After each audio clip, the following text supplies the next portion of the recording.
If the Early Minoan I period is defined by the construction of various new religious buildings and new forms of burials, the Early Minoan II period is defined by the construction of a multitude of new and impressive large settlements around Crete. Around southern Crete, the inhabitants around the shores of the island would create small settlements at geographically advantageous positions by the sea, usually by a hilltop.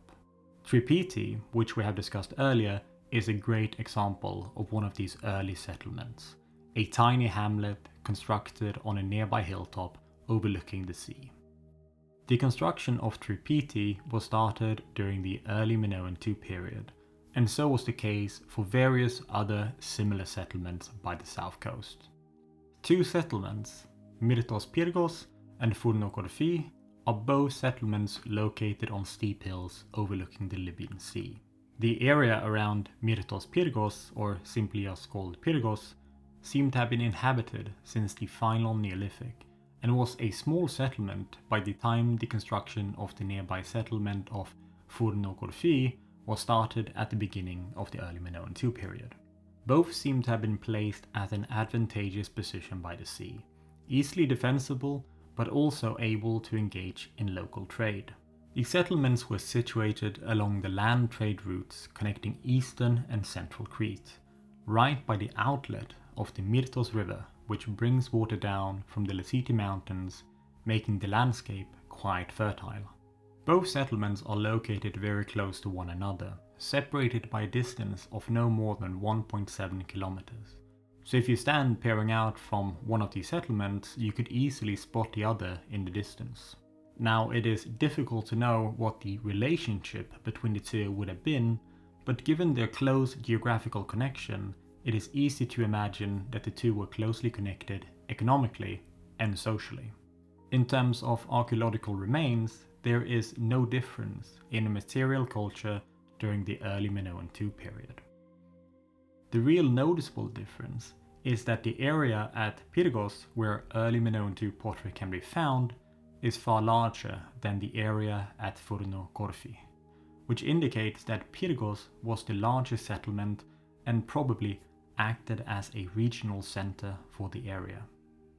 At the end of the Early Minoan II period, both Pyrgos and Fournou Koriphi experienced sudden destruction through fire, just like many other sites around Crete. As both experienced sudden destruction, it is unlikely that this rapid change came about through inter-settlement conflict between the two. Instead, it is far more likely that external factors are to blame. A sudden attack from a foreign raid party, or bushfires, spreading through the dry vegetation, engulfing both settlements, or social uprising perpetrated against a group of elite ruling class, or of course, probably the most common source of destruction during the Early Bronze Age, earthquakes. Whatever the case, quickly after the destruction, Pyrgos was rebuilt and would see habitation during both the Middle and Late Minoan period. This means that much of the remain of the Early Minoan II period is mixed with items from various other periods, while earlier architecture became supplanted by new structures, an added difficulty when dating materials from the Pyrgos site. Fournou Koriphi, on the other hand, was never rebuilt after its destruction in the Early Minoan IIB period. The settlement therefore offers the best insight into the Early Minoan period, as it is a static, unspoiled, still frame into the everyday life of an Early Minoan II settlement. When the British archaeologist Peter Warren first started the excavation at Fournou Koriphi in 1967, he found that these structures could be dated to two separate periods of construction: an initial period of construction during the beginning of the Early Minoan II period, the so-called Early Minoan IIA, and a much later, more ambitious construction period dated towards the end of the period, the Early Minoan IIB. For Warren, the site was the home of a wealthy, unified family or clan, which exercised power within the area but showed no signs of a hierarchical structure between the different households. Others proposed that the settlement was the home of a powerful chieftain, using these structures for housing the production and storage of wares which were later traded and sold. Various tools, such as spindles and loom weights, have been found scattered around the settlement, along with the existence of smaller rooms chiefly fit for storage. This has given some credence to the theory that Fournou Koriphi could have been the home to a powerful regional chieftain controlling trade and production in the area. But later studies of the remains found on the site might indicate that the settlement was inhabited by a community of independent families and not a single large clan as previously imagined. If the settlement engaged in specialized production of goods, or the site was occupied by a single large unified group, the distribution of tools and other goods would be distributed according to function. Instead, the same standard household objects can be found around different distinct areas, which indicate that the site was occupied by around 5 nuclear families which did not share materials in common. The settlement would therefore not have been suddenly built, but constructed over a long period of time, naturally growing larger until it eventually was destroyed by fire towards the end of the Early Minoan II period. Although the site is very overgrown, it is possible to get a better understanding of the layout when viewed from above. The best preserved household at Fournou Koriphi can be found in the southwest, sometimes called the southwest or central house. The remains indicate that much of the house would have been roofed, and some rooms, such as this room which would have functioned as a kitchen, would have been entered by a ladder from the roof. The main entrance to the central house would have been from the north, into a corridor which would have ended in a small room used for storage, a function which most rooms would have had. Making a turn around the corner, we enter another small room, used for the weaving of wool, with various loom weights and spindles being found dispersed around the floor. As we make yet another turn, we come to the central room itself, which probably function as the residential quarters with a total of nearly 20 square meters, far larger than any nearby room. Various forms of pottery, mostly used as storage vessels, lined the southern wall, and in the northwestern cupboard we find jars, bowls and cooking vessels. The most interesting feature of the room itself is the pie-shaped central structure, which helped to support the roof and allowed for the room to achieve such a large size. The central pie-shaped column seemed to have been a local architectural feature from the end of the Early Minoan II period, using a central structure to support transverse wooden beams which created a large square room. We can, for example, find another pie-shaped support just north of the central house at Fournou Koriphi, but also at Pyrgos. Unlike the supporting column at Fournou Koriphi, which has a pie or U shape, the column at Pyrgos is square, but the function is just the same. The support belongs to a house tomb which was constructed by the northwestern slopes of the local hill during the resettlement of Pyrgos shortly after its destruction in the Early Minoan IIB period.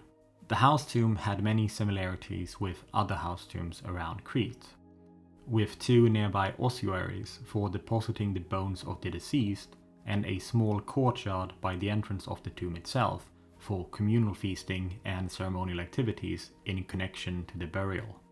Fournou Koriphi, on the other hand, lacks any form of house tomb, but in terms of religious expression, a house shrine or an altar consisting of a large stone slab was found resting against the eastern wall of a residential quarter in the most southwestern area of the settlement.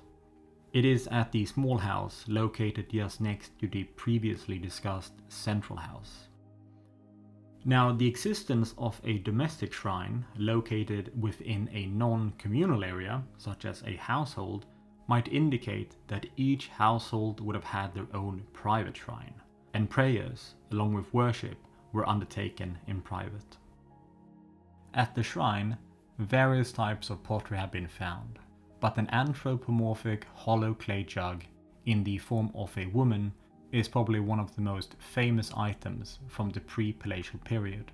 Given the name the Goddess of Myrtos, the vessel is decorated with a red linear pattern typical of the so-called Koumasa style, and the pouring spout is shaped in the form of a common clay jug. Considering the long neck and spindly arms, which easily could break the jug, there is no doubt that the design of the jug served as a religious or cult-like function, as it would serve very poorly as just a pouring vessel. It is very probable that the vessel represented a form of fertility or mother goddess-like deity, which we have similar examples of around Crete. The inhabitants on the hill of Fournou Koriphi seem to all have engaged in the same form of sustenance as most of Crete. People grew cereal, barley and wheat, along with olives and grapes. At the same time, snails, squids and fish could be caught from the sea, creating a source of food which would last throughout the year. Husbandry of goats and sheep were also a core part of the local economy, not just because of the meat and milk, but the wool could be woven into fine cloths and sold through the extensive trade network which seemed to have run along southern Crete, passing through both Pyrgos and Fournou Koriphi. The middle of the early Minoan seemed to have been a period with increased production and consumption of wine throughout Crete. At Fournou Koriphi, clay wine presses were in use, while production of vessels used for consumption of wine, such as jugs, cups, amphoras, and rhythons, would increase. A popular pottery style during this period, which was produced around eastern Crete and traded along routes passing through Pyrgos, along with other settlements into central Crete, are so-called Vasiliki wares. Given its name by the large settlement of Vasiliki, which sits in the valley which separates the Aegean Sea and the Libyan Sea at Crete's thinnest point at the beginning of the Hierapetra Isthmus, with only a width of about 12 kilometers. Vasiliki wares come in various different shapes, but jugs are without a doubt the most common, especially jugs with a long horizontal spout, sometimes referred to as a teapot, is a very characteristic pottery style of the early Minoan IIB period, along with jugs with a long open spout. The defining feature of Vasiliki wares is the mottled surface, the black and reddish-brown hue, which is due to uneven firing when some parts have been heated more than others above the fire, resulting in a partially black surface while some parts maintain the red-brownish color of the clay. These wares were first found around Vasiliki, and thus the name is given by the settlement. These place-specific names for different designs or types of wares is a common approach for archaeologists to categorize and group items. But at Vasiliki, like many other sites, the production of these specific wares were not restricted to only Vasiliki, but seem to have been a common style throughout the eastern region of Crete. Vasiliki, like many other settlements around southern Crete, such as Pyrgos, Tripiti, Fournou Koriphi, has its start in the early Minoan IIA period. Located at a small hill, like most settlements of the period, an initial building was erected in the south along with a few houses just to the north. These structures would not remain for long, as they were burnt down shortly after their construction, around the transition period of the Early Minoan IIA and Early Minoan IIB period, about 2450 BC. But quickly after its destruction, new, much more impressive structures were built during the Early Minoan IIB period, often referred to as the Red House. The Red House is found in the southeast part of the settlement, and were probably the residence of a powerful local family or families who control large part of the economy and engaged in trade. Molds for double axes, loom weights for weaving, and ovens for firing pottery were all found by the Red House, indicating the various forms of production which were performed at the site. Unlike the previous houses, the Red House was, in terms of construction, far more complex, far larger and much more impressive, continuing a trend of noticeable social development from the Early Minoan IIA to the Early Minoan IIB, which can be observed throughout much of eastern Crete. The walls of the house were also strengthened by using horizontal timber logs, and they were also thick enough to implement a second floor. The red color of these new buildings of the Early Minoan IIB period was acquired through a painted layer of plaster, which makes the building sort of stand out. The red house seemed to not just have been a single house, but instead consisted of two separate buildings, both with their own storage area located to the south, adjacent to the main buildings. At some point, a secondary building was created above the rubble of the earlier building to the west of the red house, fittingly called the West House, which functioned as an area for production and storage. Vasiliki wares were the defining pottery of the Early Minoan IIB, especially around eastern Crete, commonly found at nearby settlements such as Petras to the east and Pyrgos to the southwest. Some Vasiliki ware show up around northern and central Crete, although there existed somewhat of a divide between central and eastern Crete during this period. Early Minoan IIB was a period of growth and expansion for eastern Crete, while central Crete saw stagnation, and some settlements around central Crete which defined the Early Minoan IIA period were largely forgotten. We can see some noticeable example of this from central Crete. For example, the port city of Katsambas, which imported much of the Cycladic pottery which ended up in Crete during the Early Minoan IIA and Early Minoan I period, but seemed to have lost its prominent position as a trading hub during the Early Minoan IIB. Before the Early Minoan IIB period, Katsambas would have been a major port engaging in specialized production and trade with the wider Aegean, importing copper and obsidian to create various weapons and tools, and was without a doubt one of the major settlements on Crete before the Early Minoan IIB. During the Early Minoan IIA period in south-central Crete, the popular Aios Nufer style of wares from the Early Minoan I period had been modified and instead adopted a red or black linear pattern, only partially covering the light surface of the ware. The decoration remained a type of dark-on-light painted ware, often called Koumasa ware after the settlement in south-central Crete, known for its impressive 3 Tholos tombs. The Koumasa ware were quite popular, with numerous examples found around Knossos, and quite famously, the Myrtos goddess also belongs to this type of ware. But these wares ceased to show up outside the Mesera Valley around the start of the Early Minoan IIB period, making them chiefly a Early Minoan IIA phenomena. But there was by no means a period of destruction around central Crete towards the end of the Minoan IIA. We know that many of the Tholos tombs around the Mesera plain, such as those at Lebna, Odigitra and Koumasa, were still in use, just like the larger settlement at Phaistos and Knossos. Instead, the nature of trade had shifted east during the middle of the Early Minoan period, creating a drastic shift in commerce, and while the trade around central Crete decreased, it instead increased in the east. For the trade-oriented settlements at Vasiliki, this shift in trade would drastically change living conditions for residents. But for the inland settlements with habitation and tradition stretching back to the Neolithic, such as at Knossos or Phaistos, imported wares had always been somewhat rare. Instead, these settlements were rooted in religious tradition and cult practices. At Phaistos, rituals based on communal gathering with the consumption of liquids and foods can be observed going back to the Neolithic. For Phaistos, the Early Minoan I period saw the construction of the first examples of monumental architecture in the form of a large 2-storied structure with both windows and plastered walls. At the same period, we see the formation of early courtyards at both the western slope and what later is to become the central courtyard.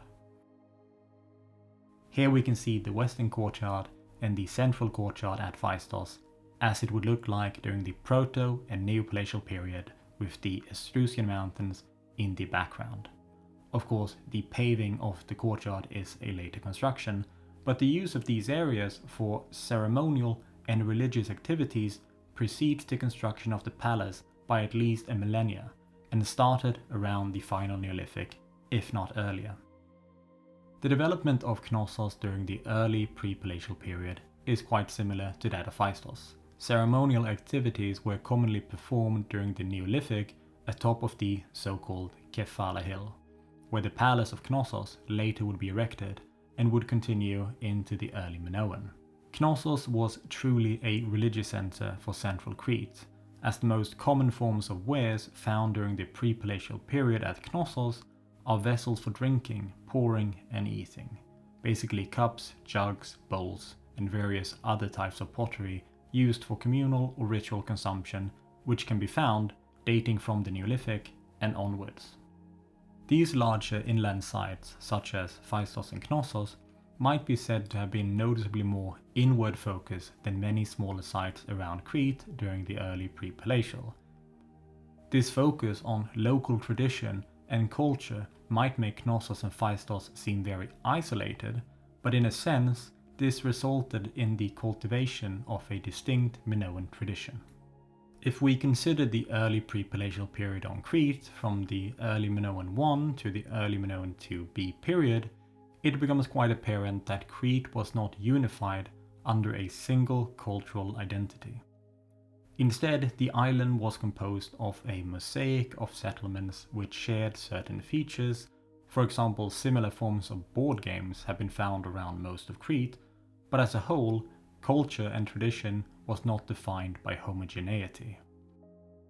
Western Crete was more closely connected to the Helladic cultures on mainland Greece, while the many port towns along northern Crete, Moklos, Poros Katsambas, Ayafotia, Petras, all were closely connected to the Cyclades, probably due to a mixture of immigration and trade. We can get a sense of this cultural variety by considering the great regional differences in terms of pottery, burials and architecture within the region. But this is about to slowly change, as Crete emerges from the destruction event at the end of the early pre-Palatial period and enters the late pre-Palatial.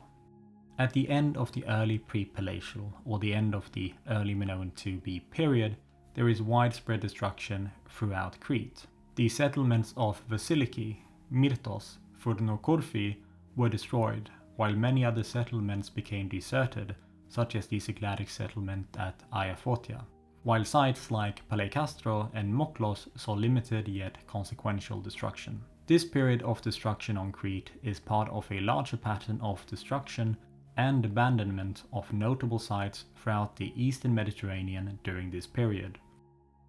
Egypt entered into the chaotic and destructive First Intermediate period, which separated the prosperous Old and Middle Kingdom from one another.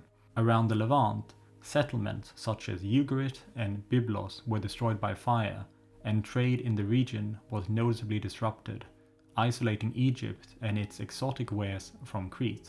The Near East seemed to have been hit by a truly devastating climate shift, which resulted in periods of extended drought at about the same time as we see widespread destruction around Crete. It is quite possible that Crete too experienced drought, which destroyed crops and left many settlements unable to support themselves, probably enraging the populace, leading to uprisings against the newly established elite which emerged during the early Minoan period. The dry climate might also have resulted in widespread wildfires, which are very common on Crete, which could basically turn any prospering settlement into rubble in just a few hours. Mainland Greece also saw a high degree of disruption and destruction, which often have been attributed to the migration of a new group of people, the Indo-Europeans, which made their way south and clashed with the already established settlements around Greece and the Aegean, leaving the cultures of mainland Greece in a weakened state throughout much of the Middle Bronze Age. The destruction and turmoil on Crete was not as extensive as other areas, potentially protected by the isolated nature of the island. And as Crete re-emerged from this period, we enter the late pre-Palatial period, a period which will bring about the prerequisite conditions for the construction of the first palaces.